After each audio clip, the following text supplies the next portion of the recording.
My name is Marcello Dantas. I'm a curator. I'm based in São Paulo, Brazil. I specialize in contemporary art. I do a lot of monographic shows with major artists from all over the world, and I do and I have a strong focus in developing new works and public artworks, which is another aspect of my practice. My background is multidisciplinary to start with.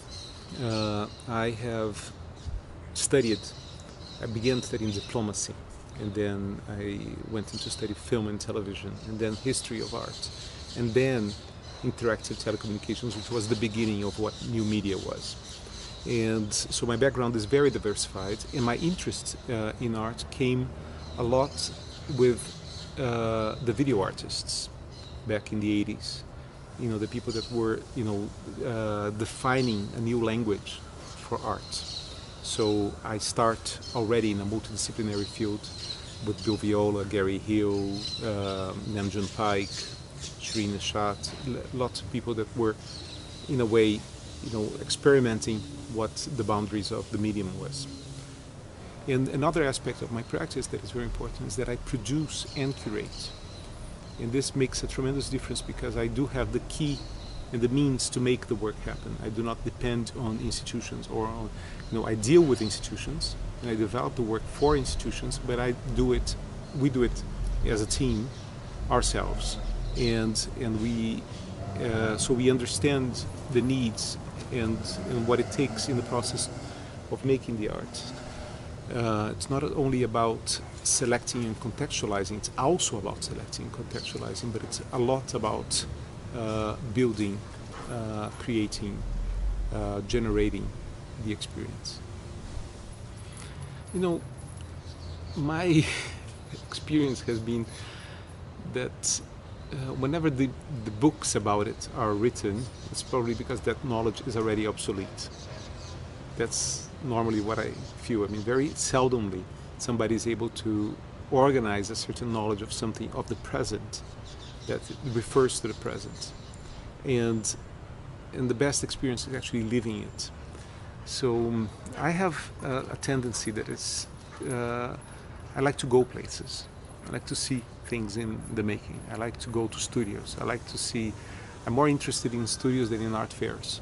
I'm more interested in the factories that make it than anything else.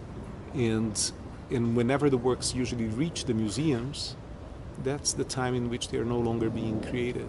That's the time in which they are already being frozen in time.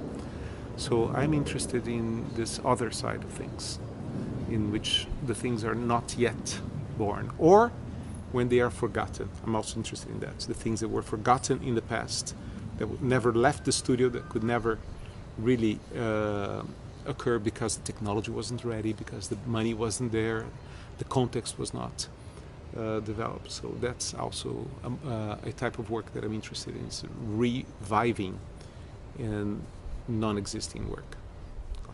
Sure. I mean, there are many no's, but the advantage is that if I get a no, I can, because of my independence, I can still try for another yes somewhere else, as opposed to when you are locked into one institution, a no is a no. A no is maybe just the door. I mean, many projects that I have done have been refused, and because they were refused, they happened in a much better way later on, in a better context in which people did understand. And also, you have to realize that people change. So you have, most people don't know what they want. So we have to find a way to convince them that this is a good path. So you have to stick to your vision somehow and push that vision in, because you're going to find many no's on the way.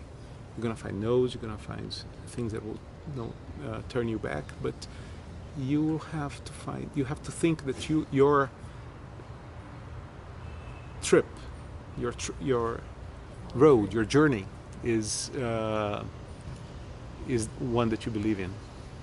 In many ways, you find an audience that is not prepared for that work, and you have to find a way to connect to that audience. You have to find a way to translate what that poetic element that comes from context, will resonate in a completely different context. This is the hard bridge to make.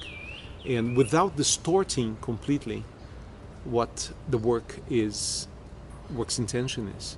So you have to learn about both, you know, you have to learn about your receiver end and your sender's end, and find that many times in many ways this is usually surprising for the artist, that there is a way to read their work that they have not realized by putting it in a completely different context.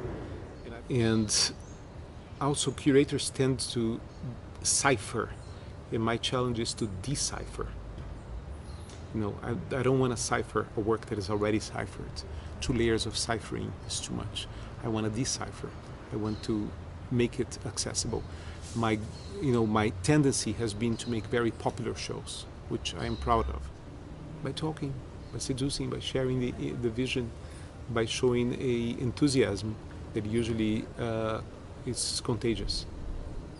I'm going to quote something that Nam June Paik said to me in the 1980s. You have to be number one, but to be number one, you have to invent your own race.